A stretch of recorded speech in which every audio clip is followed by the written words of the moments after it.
Hello everybody. This is Vienna calling, and my name is Pekka from the International Atomic Energy Agency. Welcome to this IAEA webinar on COVID-19 and its impact on the nuclear supply chain. Before we get started, a short word. I think it is fair to say that we are all impacted by the current global pandemic, perhaps in different ways and some more than the others, and I'd like to send my best wishes to each of you, especially for good health to you and to your dearest ones.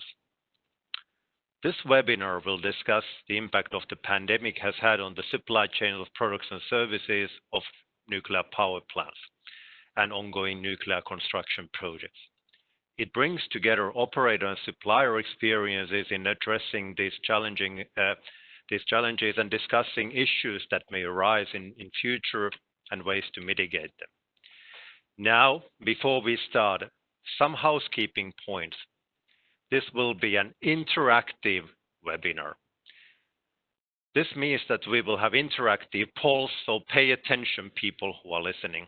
And we will have live audience questions and answers session at the end. We try to take one short question after each presenter as well. Please notice that we expect you to now find your chat panel in your user interface. It looks like a bubble. So we are really interested in your questions. So be sure now to try to find the bubble, the chat panel, and you may try to write your questions there. We have already got questions. Thank you very much, by the way.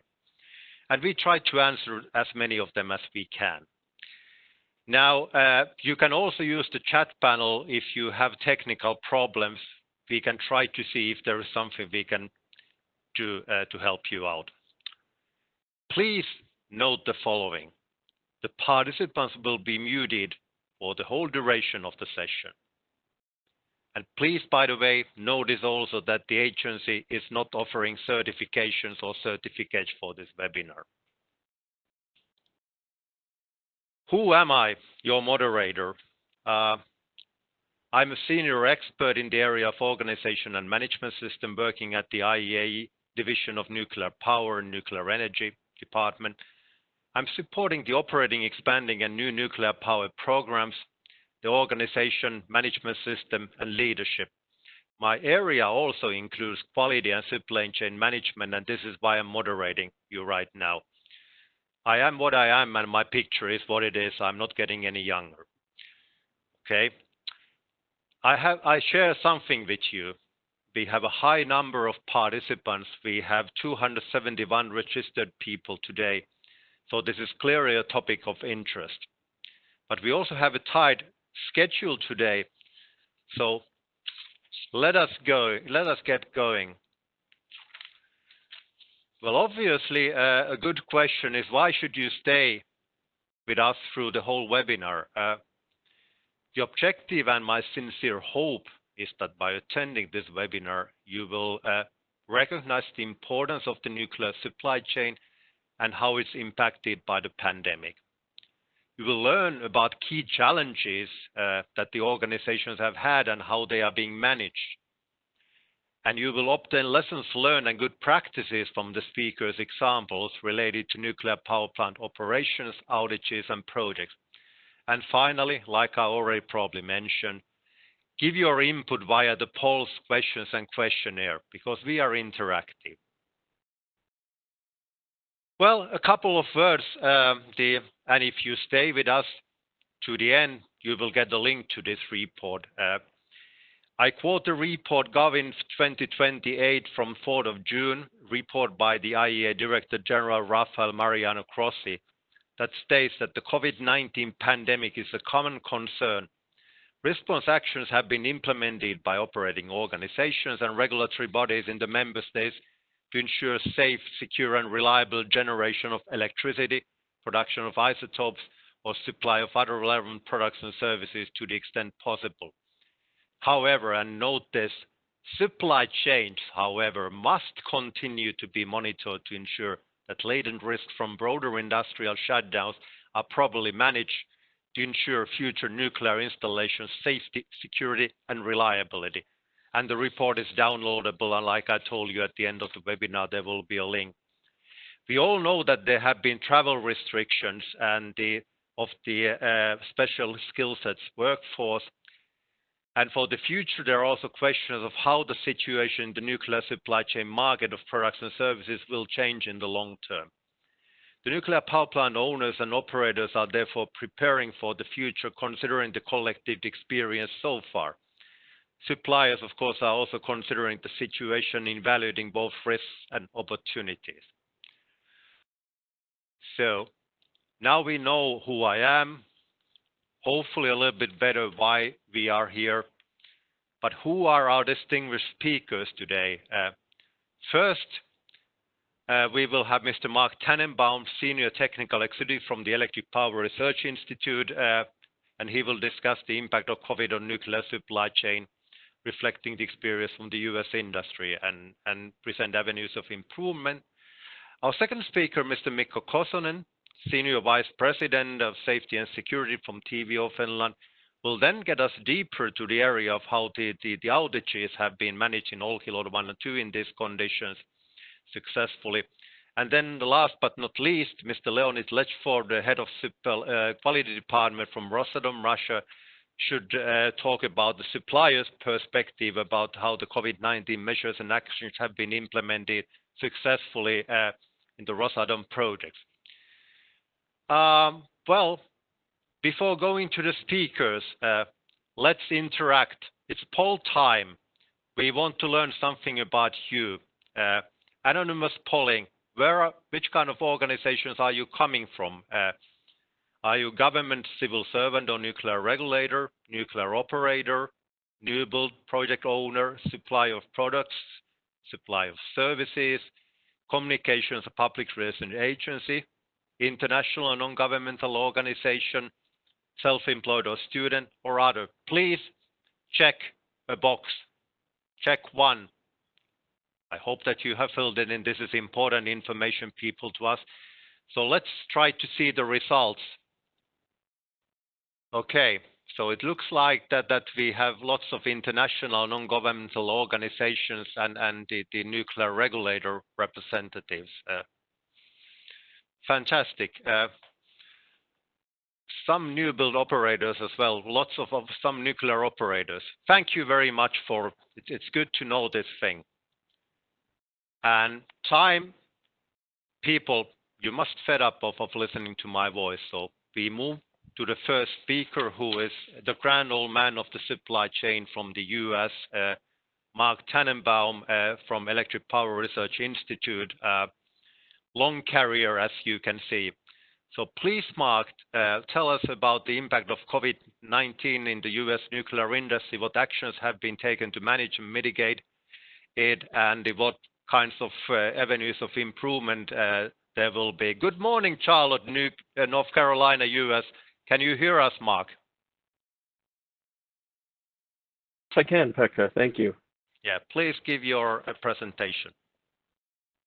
Thank you, Pekka, and thanks to you and IAEA for the opportunity to share some lessons learned during EPRI's interaction with our members and suppliers during the pandemic. I guess good afternoon, good morning, or good evening, depending on everyone's location. I'll start with some of the general impacts of COVID-19 on operations.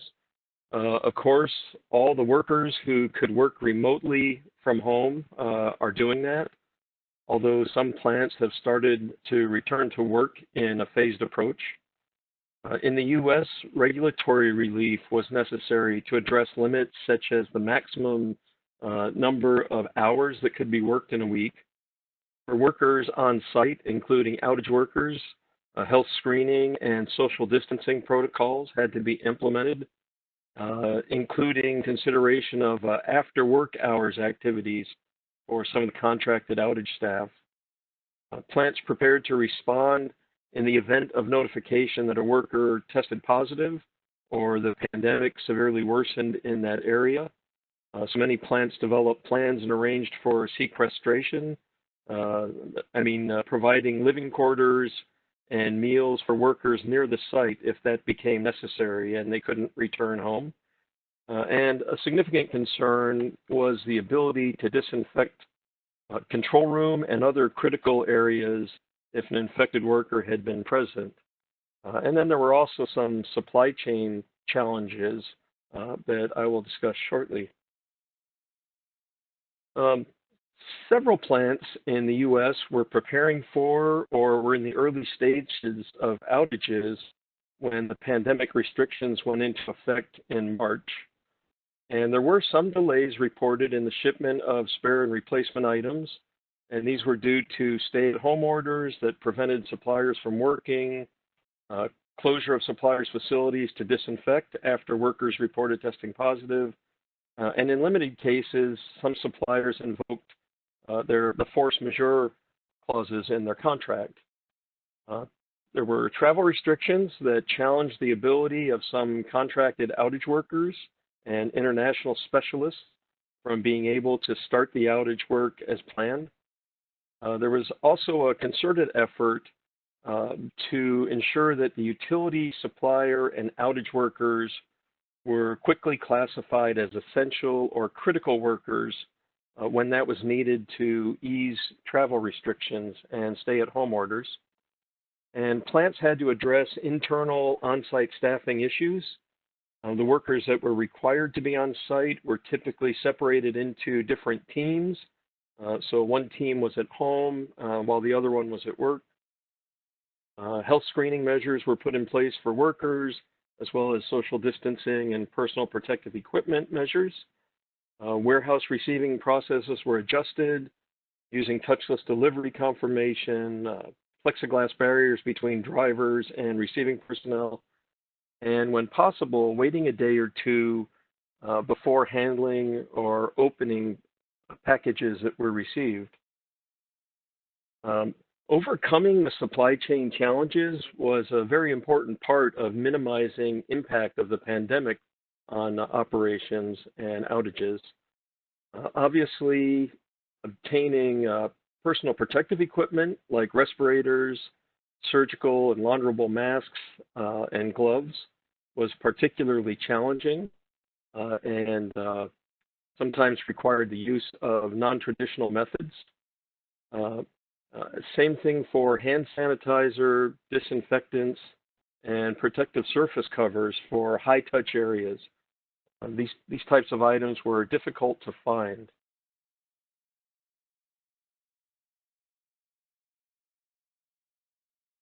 As health screening measures were put into place, there were shortages of touchless, disposable, and wearable thermometers. It was also difficult to get infrared cameras that were used to monitor areas like worker entrance points to check for febrile individuals. It was challenging to get traditional disinfecting and cleaning supplies, as well as ultraviolet light sanitation devices. And there were back orders that stretched over multiple weeks. And although sequestration of staff was an option of last resort, the supply chain needed to be prepared and contract for services like temporary housing, food, and even temporary medical facilities in the event that they might be needed. And some plants also arranged for medical services, such as testing for employees, and some explored permits and have made provisions for medical services needed to administer a vaccine to employees in the event that a vaccine becomes available. The travel restrictions, stay-at-home orders, and suppliers who could not permit visitors further challenged the ability of the supply chain to conduct source verification of spare and replacement items needed for the outages.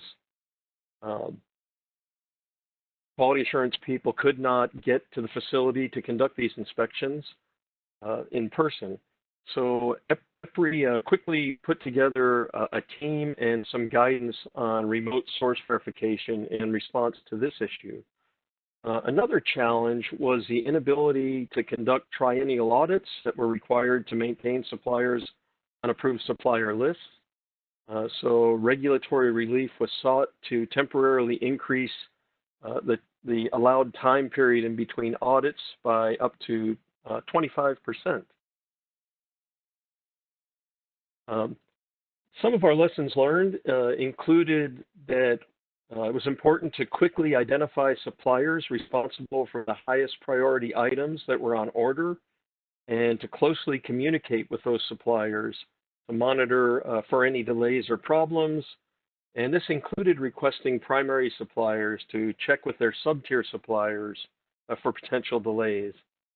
In some cases, it was necessary to provide letters to the high priority suppliers indicating they were providing critical items or services so they could continue work in the midst of the stay-at-home orders. Limits on procurement cards needed to be increased to accommodate expensive purchases. And screening procedures had to be arranged with contracted service personnel, including questionnaires for contract workers to complete before arrival on site, and notification that temperatures would be monitored prior to permitting site entry. And some plants were successful in partnering with local businesses to produce launderable face coverings and hand sanitizer. A number of local distilleries switched from drinkable products to manufacture sanitizer. So that was interesting and creative ways to approach some of these problems. In some cases, supply chain at the plant had to identify plant workers that most needed personal protective equipment so that distribution of limited supplies could be prioritized and made available to the right workers. The potential to develop pandemic kits with predefined quantities of needed items has been discussed, and the possibility of pooling or sharing inventory of pandemic supplies in a way that could accommodate a widespread pandemic as opposed to regional pandemics is being explored. Plants were reminded that it's important to clearly identify pandemic supplies in the plant inventory and information system so that the stock is replenished even in the event shelf life expires and there's no clear demand for the items in the inventory system.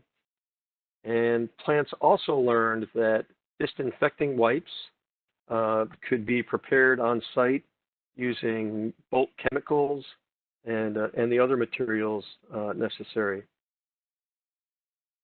And just briefly, I'll talk about EPRI's response to COVID-19. EPRI launched a comprehensive response in the area of supply chain.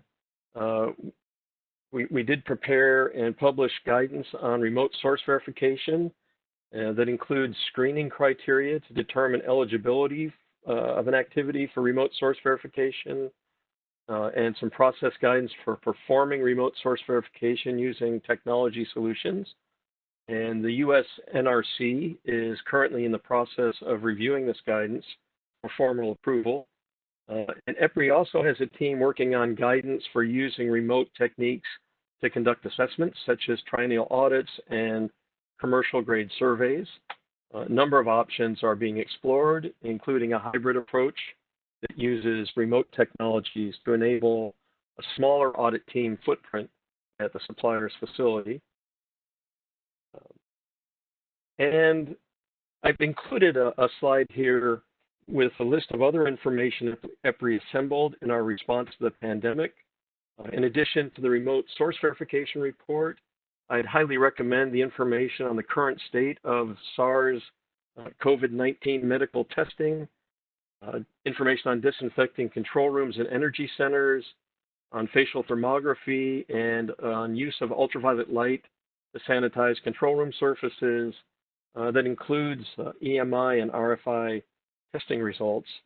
The links are in the presentation, but all of this information can easily be found in the COVID response area at EPRI.com, and there's research ongoing in several areas.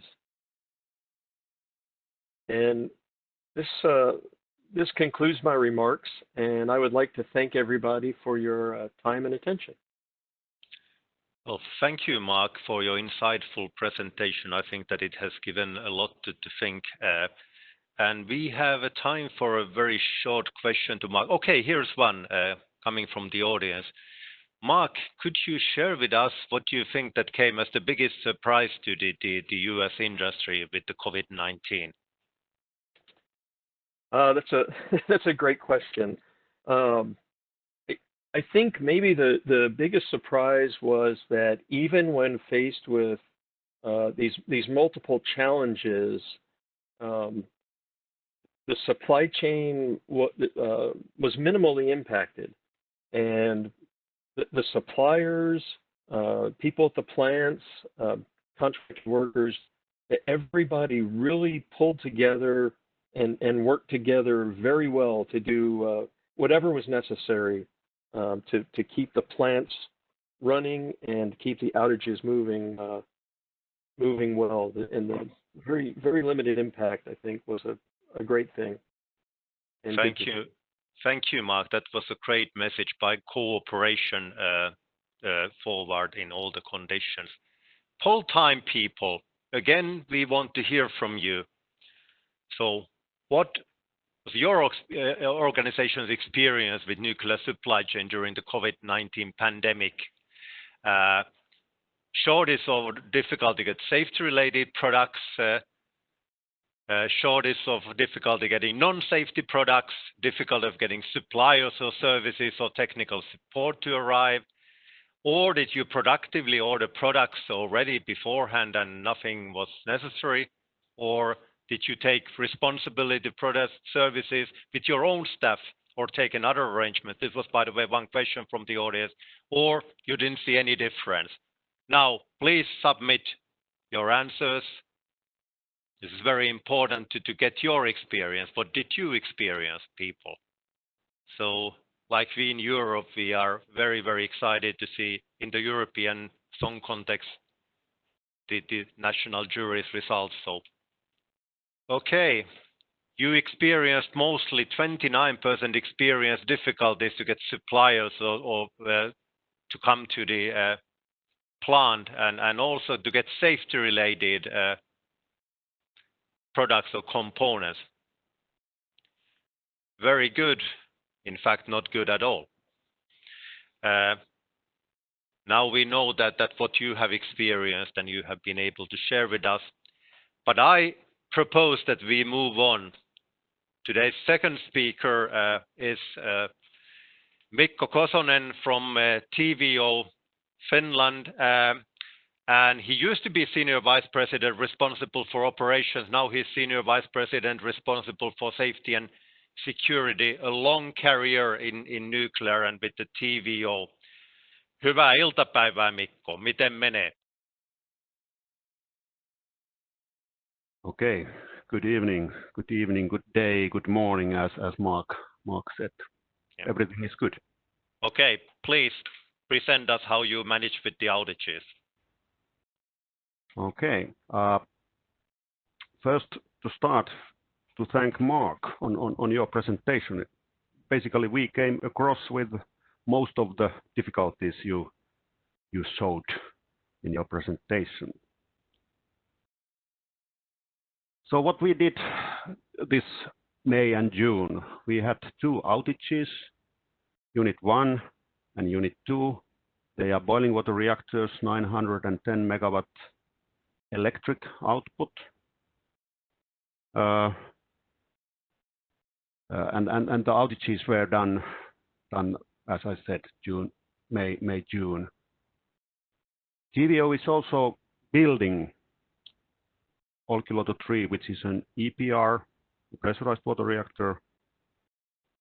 And my presentation does not cover that part. Okay. Our strategy for the gradual easing of coronavirus measures has 3 steps. And the second stage started on June 9th.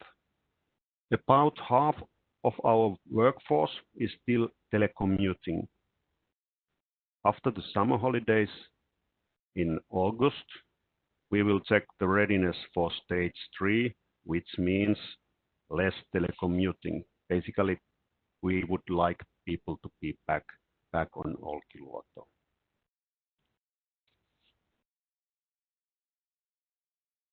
The year 2020 outages went well. Olkiluoto 2 refueling outage planned length was 8 days, and the realized length was 3 days and 4 hours longer.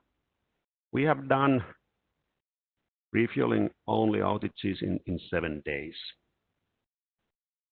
Olkiluoto 1 maintenance outage was shortened from 25 days to 14 days, and the realized length was 14 days and 15 hours, so 15 hours longer than planned. It was a good result. So normal maintenance outage, we have about 700 contractors. And in case of these 25 days outages, the amount of contractors would have been about 1100. There was no accidents leading to loss of work time, and outage works were done in a nuclear professional way.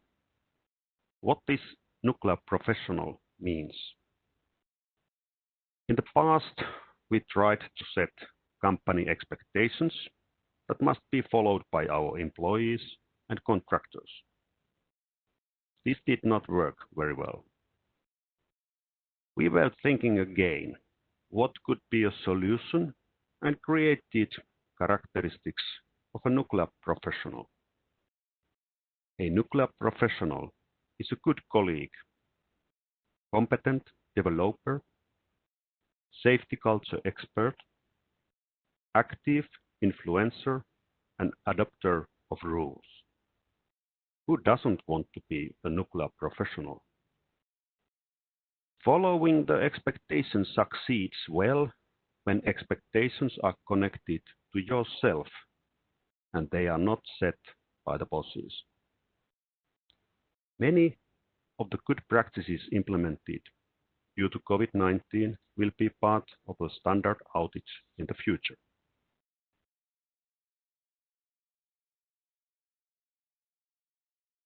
A special group was introduced to prepare the extra measures against COVID-19 during the outage. The most important thing in a pandemic is to protect your licensed operators. Only shift personnel and their superiors were allowed to enter the main control room. Of course, you need other people there, but they had to use FFP2 glass respirators.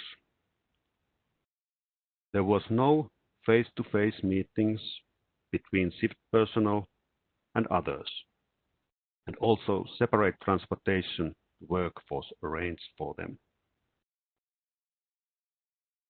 As I said earlier, in the previous slide, there was about 700 people in the maintenance outage. In the refueling only outage, we have about 550 people, contractor outage staff, and about 80 people from those 700 were coming abroad.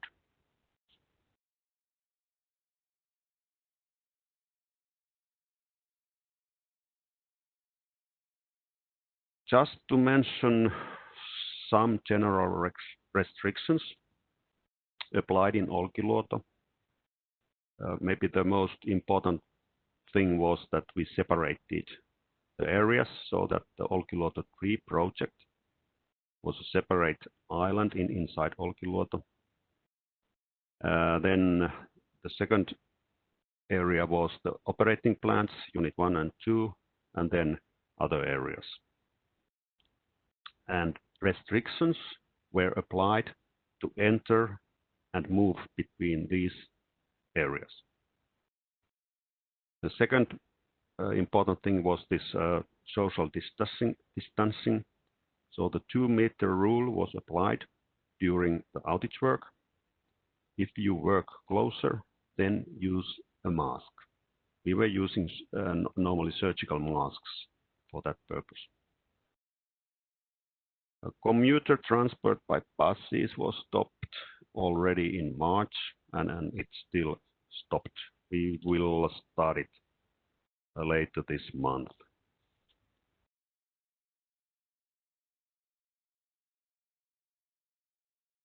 Okay, as I said, 80 people were needed in Finland, and the Finland border was closed.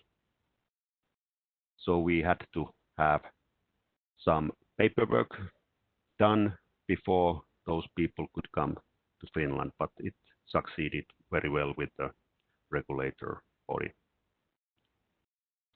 And all those people coming from abroad were in 14-day quarantine and were tested in the beginning of the quarantine and also at the end. Cooperation with the contractors were excellent, and they were following the rules also very well. Only one positive case was found in the tests.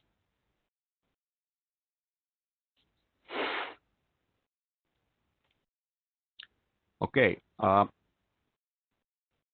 so the abroad was not the problem, not the only problem. We had also people coming from Uusimaa, which is a region where the capital of Finland, Helsinki, is located. So the COVID cases were higher in that area than all other areas in Finland. So the same 14 days quarantine was applied for those people. Of course, you can't wait always 14 days that something has to be done. So in some special cases, we were applying a procedure to get people inside the site quicker. The person was segregated from others and was using the mask, or actually a respirator, all the time.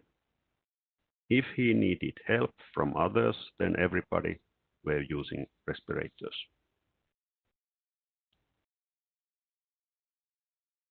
So what else? There was several methods in use to avoid crowd. Just to mention some here.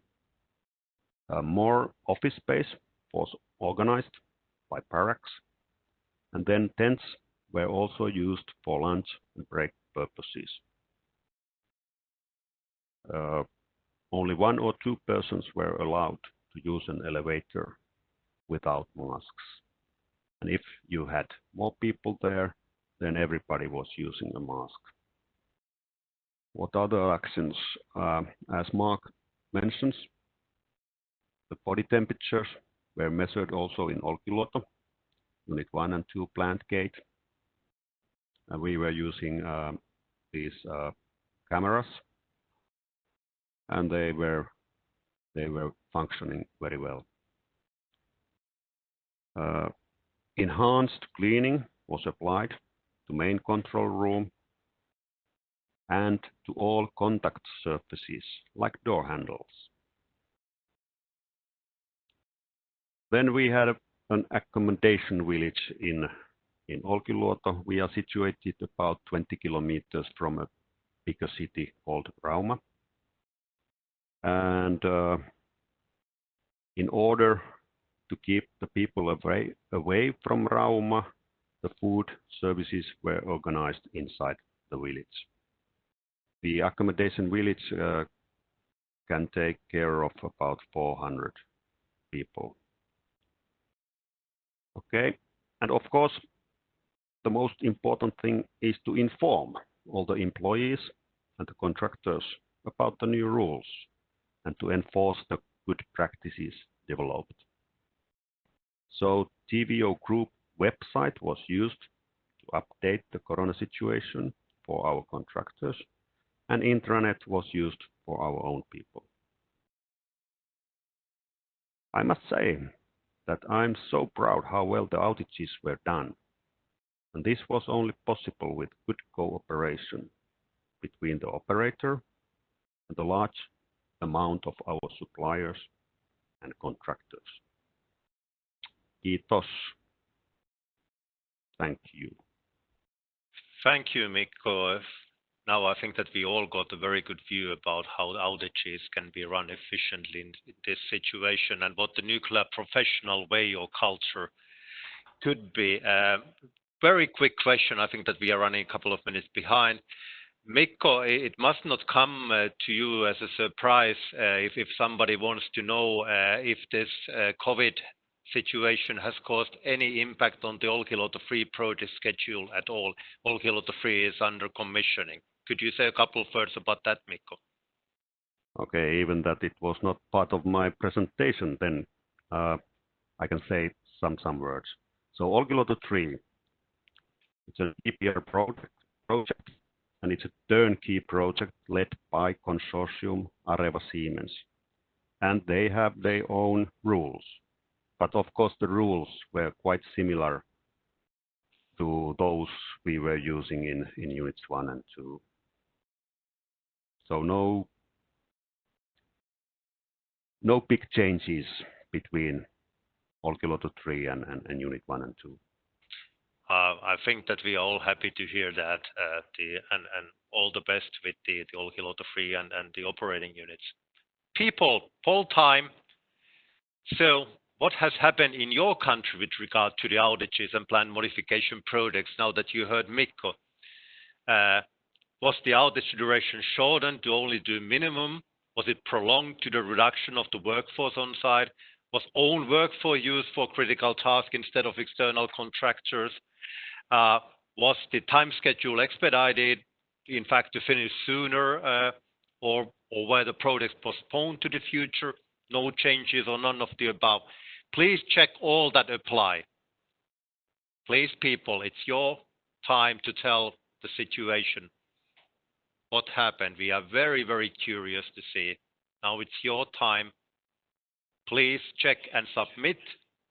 And I think that we are all very curious to see the results of this poll. Right.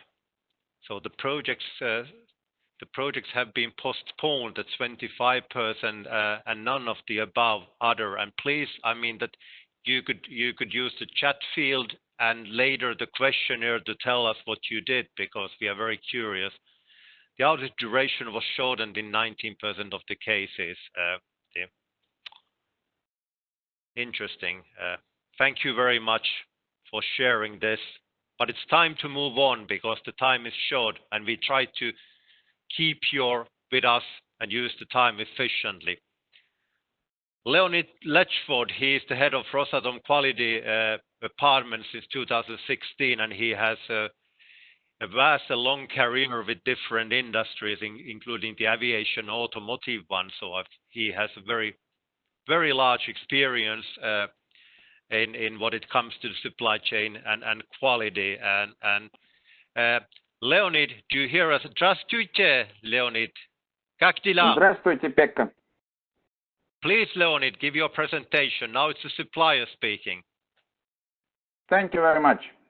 Dear colleagues, I will tell you about Rosatom experience in dealing with coronavirus infection. On the next slide, you may see some general facts about our current operations. We had no major disruptions so far at construction sites in the Russian Federation and abroad. Certainly, we had some delays in locations that were affected the most, but no work stoppages. On some occasions, in close collaboration with local authorities, some special arrangements were made in order to ensure a timely arrival of our specialists who aim for specific tasks. For example, we had dedicated flights arranged to and from Bangladesh in full accordance with safety regulations and whatever possible precautions that we could take. And obviously we had personnel coming in and out, quarantined for at least 2 weeks.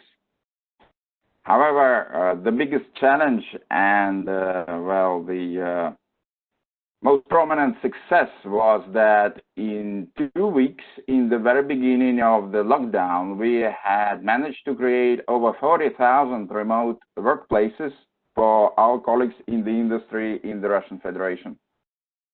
And that was something completely unheard of like 6 months ago. So things have rapidly changed for a lot of people. And I will bring you some further examples on the next slide. Yeah, in our company, actions taken to tackle the epidemic were not so different from what my distinguished colleagues were talking about. We had key nuclear power plant personnel put on temporary isolation to ensure operation and prevent the spread of virus. In-house manufacturing and suppliers, when I talk about in-house manufacturing, I mean manufacturing companies owned by Rosatom. Both us and our suppliers quickly have rearranged our day-to-day activities in such a way that only key personnel was present to ensure continuous manufacturing operations.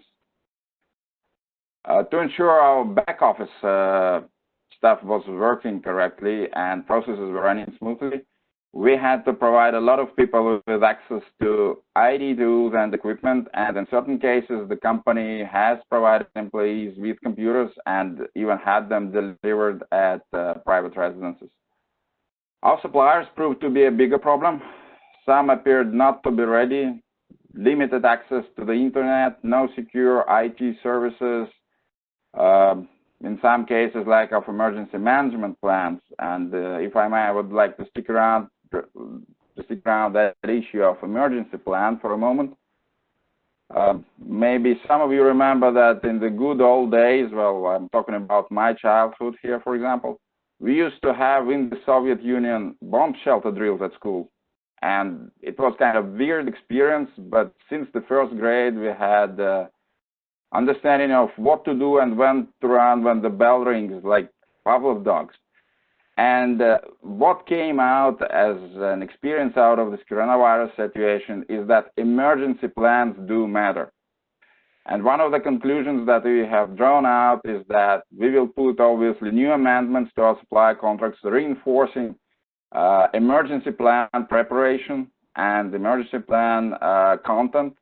We'll have new ideas like 24/7 broadband access to the internet and customer-imposed ID systems. Some other ideas I will show you on the next slide. We, in the quality and safety function, in the very beginning of the lockdown, were a little bewildered when every activity involving second or third party, well, it virtually came to stop. And our immediate actions were the same as my colleagues have already said. We have canceled or postponed where possible these events, or delegated them, or made whatever special other arrangements we could. However, in the midterm and the long-term solution, we only see it as connection, only in connection with a complete shift in the very ideology of inspections. Basically, what we aim to is to redesign existing policies in a way that makes remote inspections using digital tools our new reality. And with that scope, we are thinking of an industry-wide IT platform that, together with a set of constantly imposed rules and procedures, will enable remote interaction of parties involved. And our vision of such platform is on the next slide. Well, it's sad but true, but applications like Twitter, TikTok, and whatever, they have already gained the attention of the younger generation. And obviously, we as older ones, well, we have to catch up with them.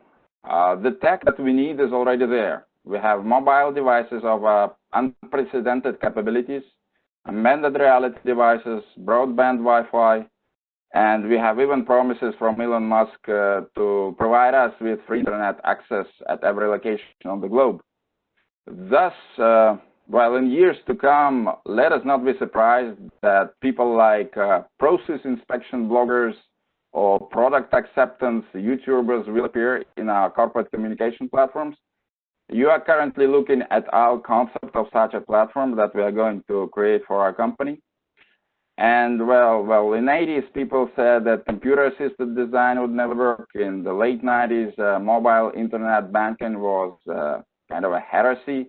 And where are these opinions today? So we actually believe in this thing, and we believe that doing remote inspections, like we have already tried with our suppliers, is going to work. And I will bring you some insights of our experience on the next slide. Well, this brave new digital world that is ahead of us requires some significant changes in existing inspection and quality control business processes. And the first is thorough planning and preparation of such events. This, with no doubt, will obviously help to raise general quality and safety awareness, because trial runs that we had at Rosatom have shown that during planning and preparation phases, a lot of deviations are already found and corrected before the actual inspection or control event itself takes place. Another interesting conclusion from our trials was that quality and safety personnel will need new skills never required before in the nuclear industry. Screenplay writing, movie making, camera operator craftsmanship will be requested by those who will work remotely with suppliers and authorities. We had to actually plan how many people will take part in an event, where to put cameras, how many gauges have to be seen at once, and even how to muffle industrial background noise. The most difficult issue we came across is currently legal and control. How do we make results of remote inspections legal? Just we do it through contract requirements. Or maybe we need, I don't know, industry-wide standards for this. I can give an example. A lot of new cars are equipped by dashboard cameras by default. Did you know that recordings from these cameras are now accepted by insurance companies and in courts in case that you have an accident? So what I'm trying to say, ladies and gentlemen, is that we will need a change in how we legally perceive results of remote inspections and activities. And I must say here that Rosatom greatly supports current IAEA initiatives on creation the supply chain toolkit.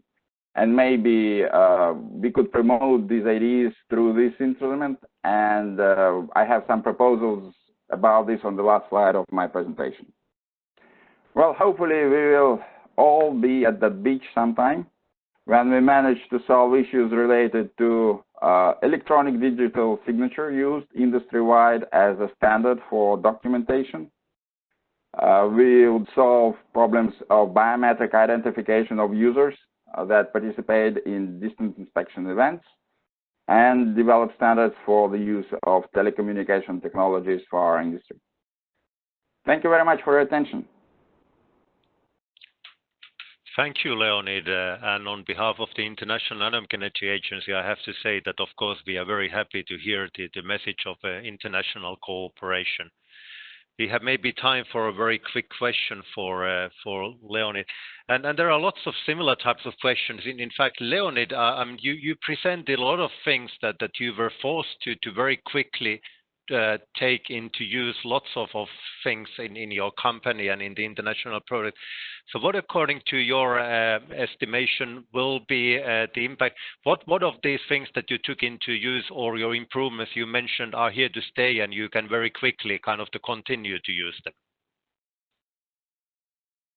Well, Pekka, I think it's the remote interaction and the changes we are going to make to our internal policies and procedures.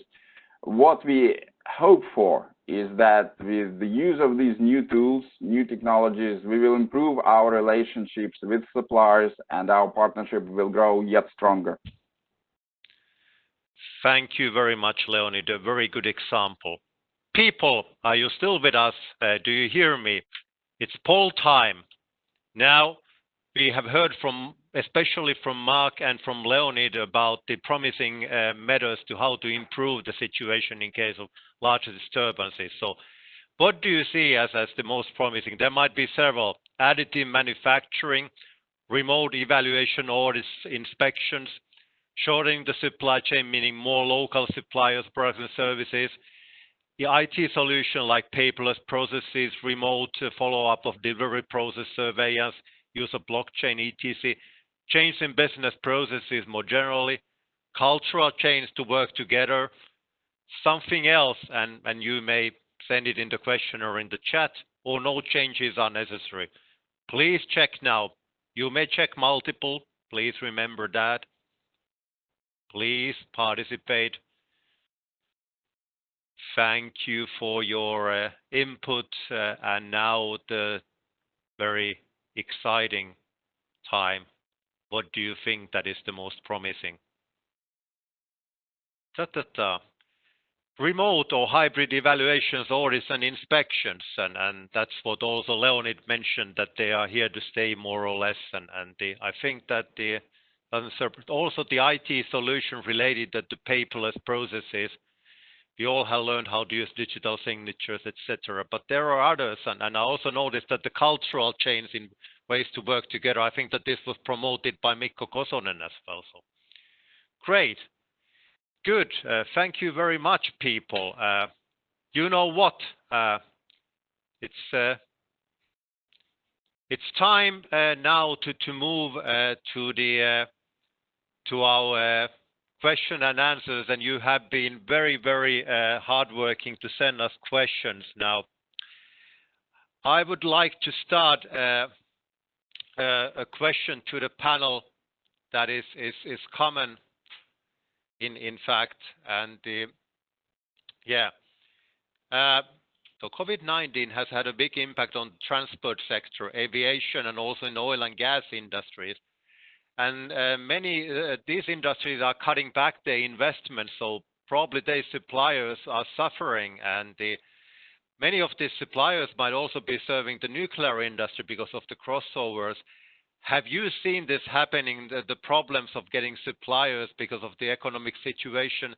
And if so, which kind of steps do your organization plan to take?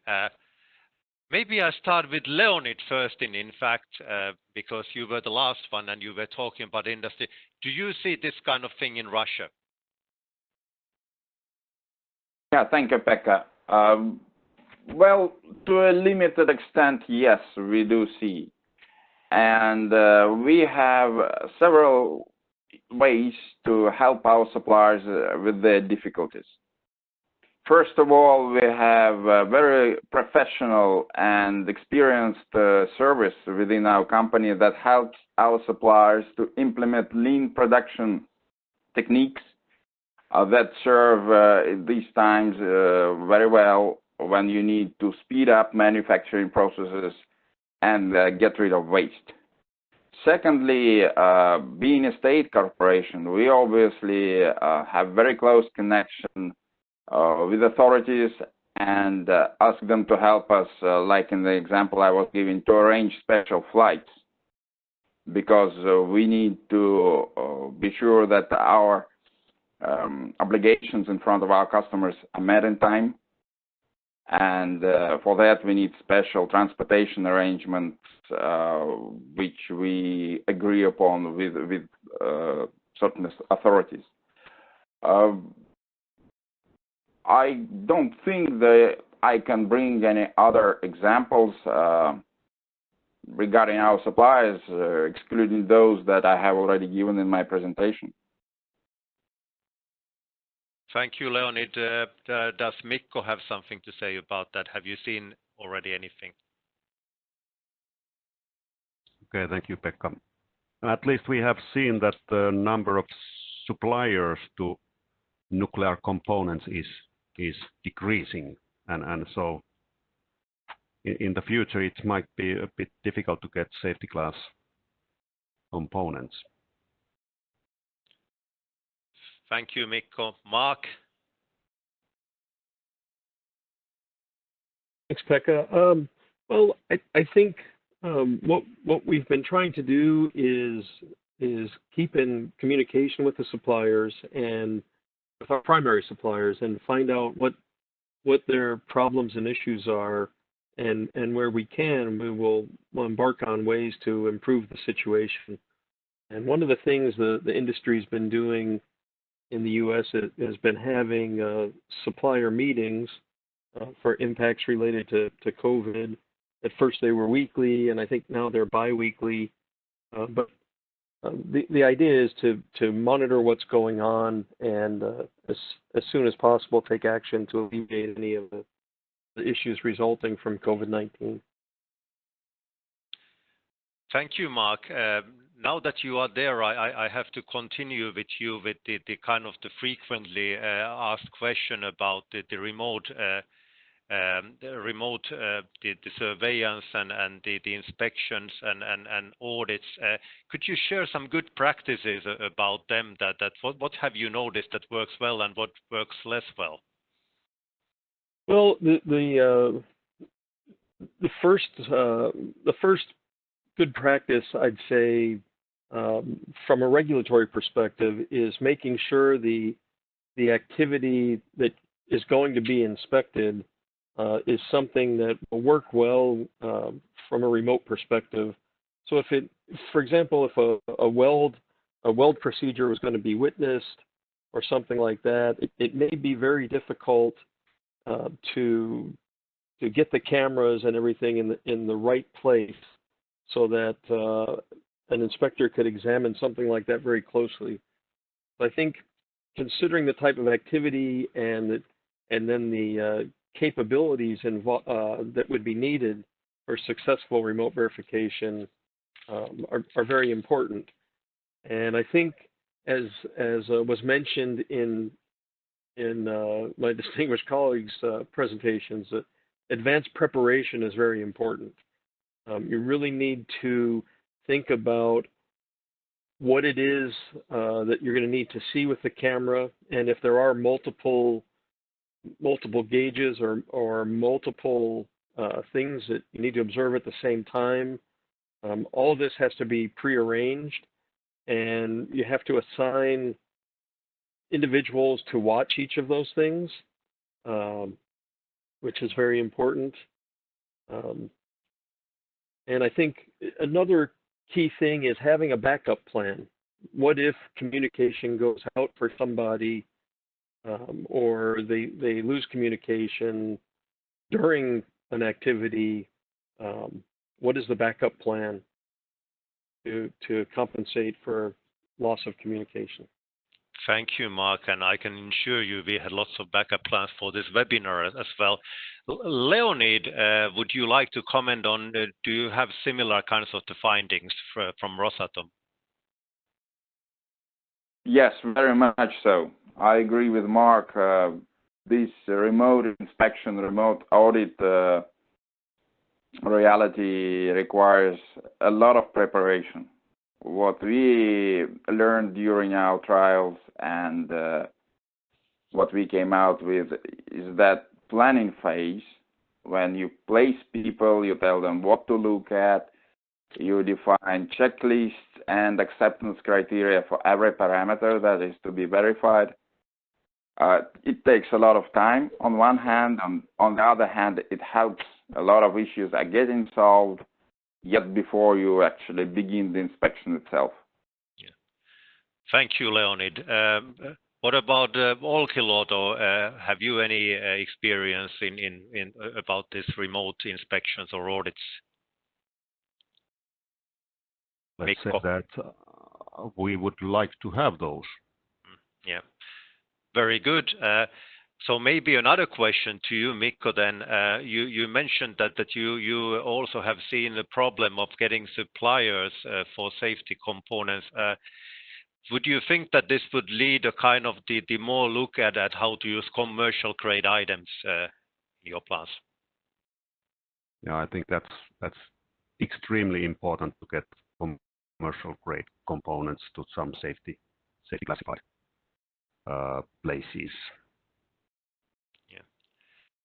Now, question to all. I think that we need to think about the future, and we have had our problems with the mobility of people, etc. But as we know, the generals always wanted to fight the last war, and if this situation, if the COVID pandemic tracks longer and longer, or we get in some countries the second wave, and there will be lockdown. So what is your view?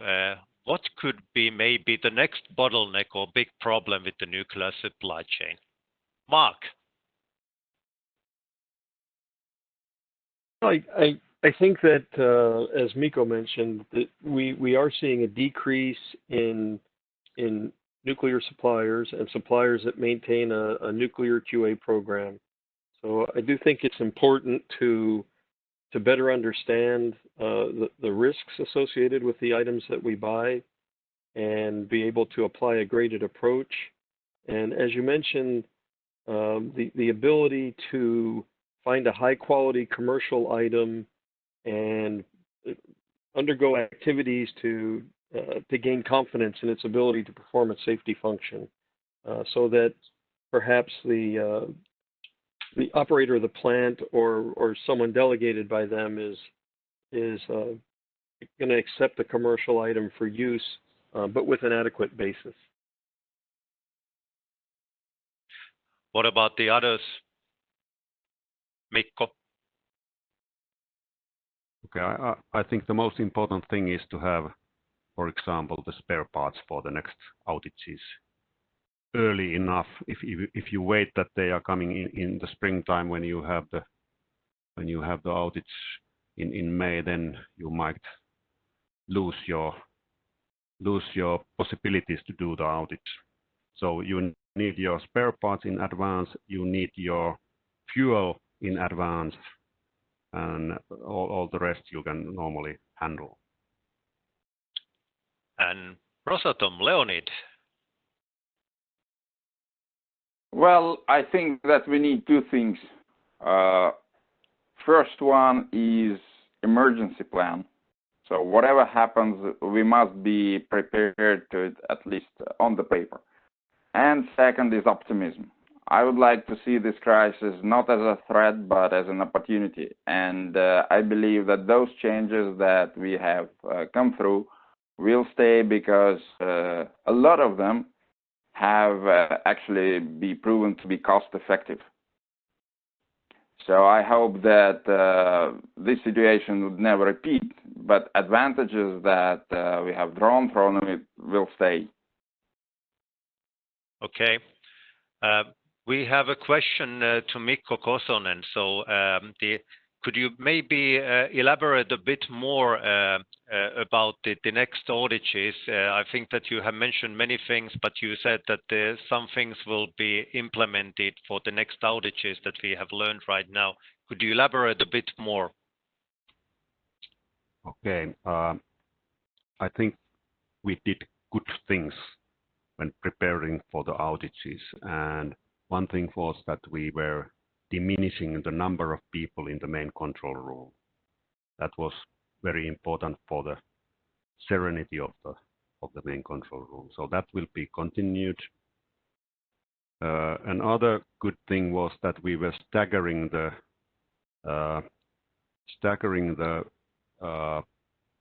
coming to the Olkiluoto to work. So, and also we were staggering the lunch breaks so that there was no queues, and that at least it was commented by our contractor staff that it was very good, no queues, and everything was working well. Okay.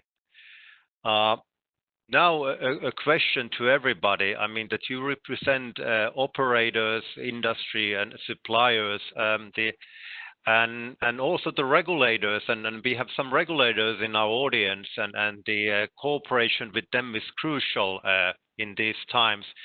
Could you comment something on how the operator, regulator, supplier cooperation has worked in the COVID circumstances? Marc, please first.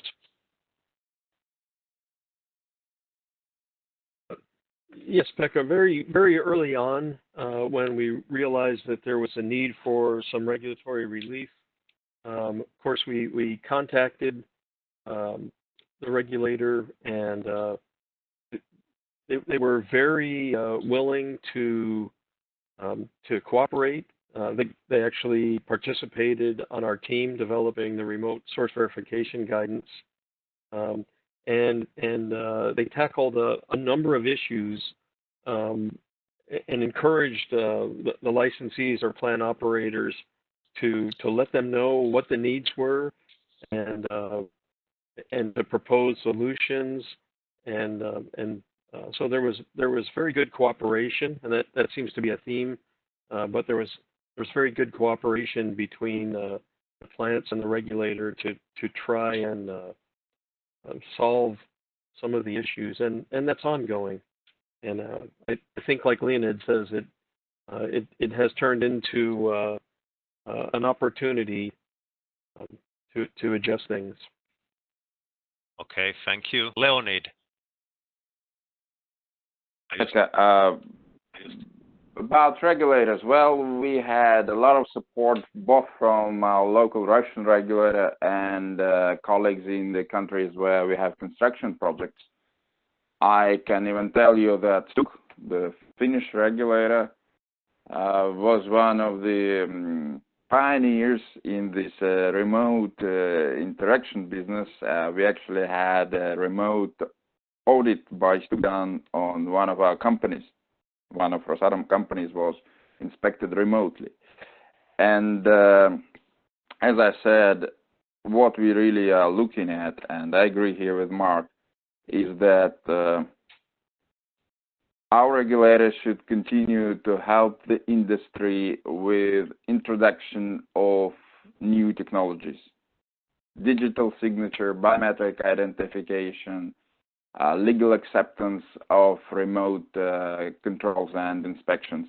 That is something we are greatly looking at. Thank you, Leonid. And this is, the Finnish regulator, I know that made a remote inspection. Mikko? Okay, yeah, about regulators.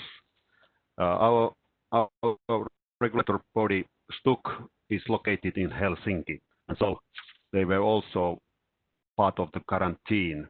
So if the regulator wanted to come to Olkiluoto, they need to have this 14 days quarantine, or then we had this special case so that they were escorted and they were using the respirators to do the job, what was needed.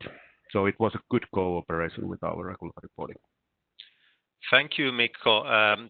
I think that we are coming to the end of our questions and answers session. I would still ask all of you if you had one thing to tell to the audience of what you learned about this COVID-19, what would be the thing? I know that it's a difficult question, but I rely on Marc. Well, I think it's been a theme in all the presentations. I think it's cooperation, and as you said, cooperation within the plant, with our suppliers, with the regulator, and with other government agencies in some cases to enable the work to continue with minimal impact. Mikko? I'm following Marc, so that cooperation with all the parties is the most important thing. Leonid, do you agree? Yes, I do. I believe that teamwork, cooperation, and we will exploit these new opportunities are the things we're looking for. Yeah. It sounds like a pretty harmonious message coming through from everybody. Prepare well and to work together, use the IT technology to the maximum. Thank you, our distinguished speakers. Guess what? I promised you that you will get address to the agency COVID resources, and here they come.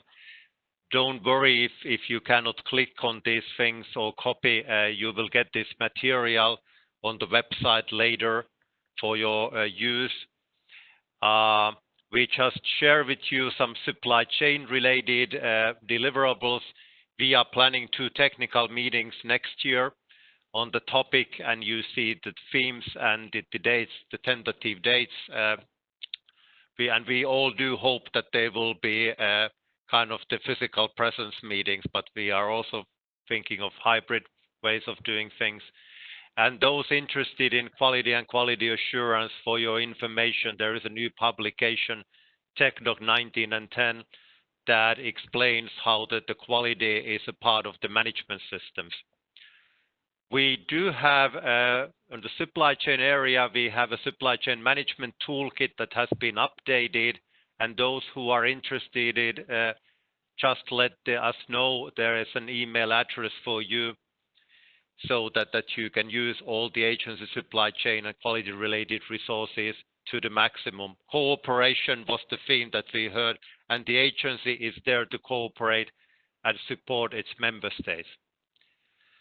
We are coming to the end of this webinar. What I can tell you is that first of all, I thank you all for staying with us.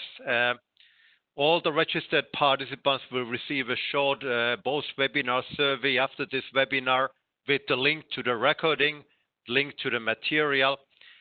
And in this questionnaire, you may, for instance, propose future webinar topics related to the supply chain, related to the COVID. We hope that this strengthens the cooperation. I will be grateful for your advice about how to go forward. We are definitely would be delighted to organize more webinars in future because this is a good way to interact. Well, thank you participants through engagement of all the polls and all the questions you sent. We were not able to answer all of them, so we can try to share them with the speakers. Well, unfortunately, of course, we cannot guarantee that they all will be answered, but we can try at least. So even the questions are indication of your interests. Thank you all the speakers for sharing their expertise. I think that it has been a fantastic combination of skills and knowledge that and what we have witnessed today. Well, thank you, our good producer host, Dave Clark, on the other side of the Atlantic. Thank you, the A-team here in the studio, and in the Duterre and Andy Cardas that help us. And we are also very grateful for the support from the US PUI, Peaceful Users Initiative program, that also was granted this activities was possible. As mentioned, the webinar recording will be posted online and we'll let you know, and we hope to be able to connect again for the future webinar. The Vienna will tune out. Thank you, everybody. Goodbye. Stay healthy and stay strong. Bye until the next time.